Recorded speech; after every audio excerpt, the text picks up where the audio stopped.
What's up guys, it's Rowan here from Smart TV.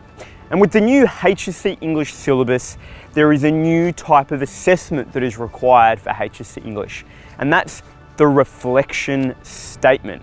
Now for this question, you're going to need to learn how to write a new type of response. And once again, it's one of those things that hasn't often been explicitly taught depending on your teacher and depending on your school. So in this video, I'm going to share with you how you can write and nail the reflection statement, this new assessment type for HSC English. So let's jump in and find out how you can do this.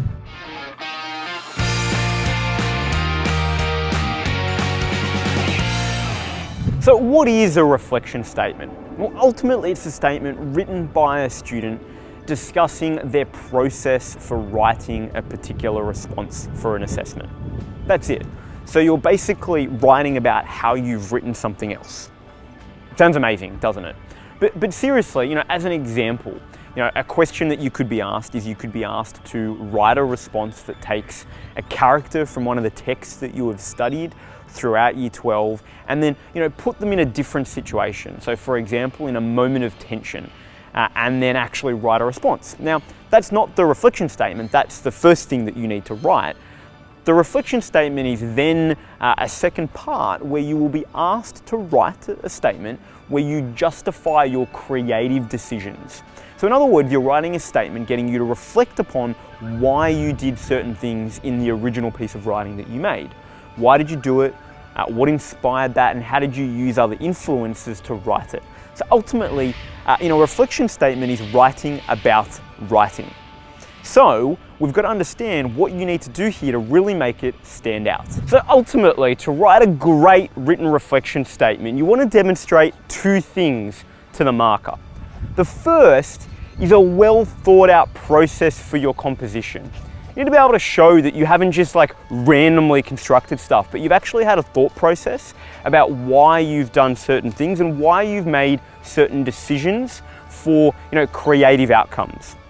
And then the second thing you need to be able to do is show a really great sense of self-awareness.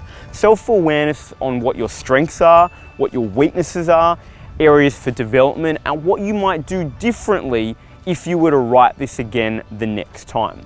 So they're the two overall key things you need to showcase in a really great reflection statement.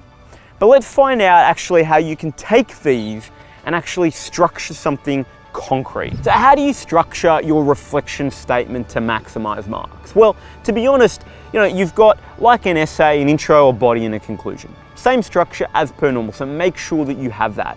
But in saying that, there are some things that you want to do a little differently in your introduction, body, and conclusion that are different to what you've been taught typically for an essay.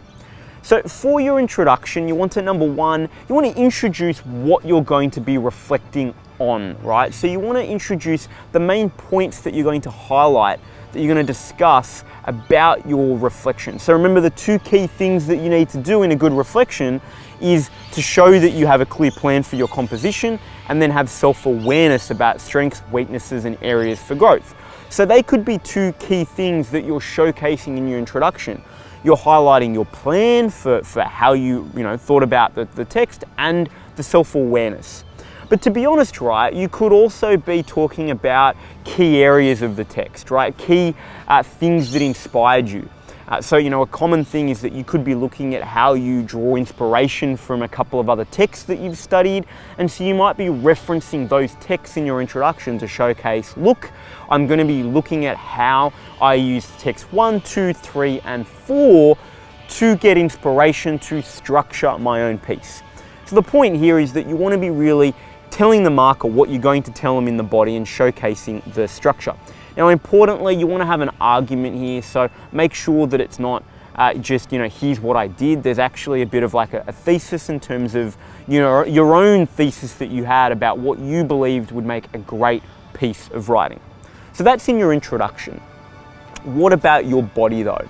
Now look, in your body, you don't have a lot of time to write a reflection statement. They're not as long as an essay, they're shorter. So you don't need to say as much. You want to really have though at least 3 to 4 points that you're talking about here.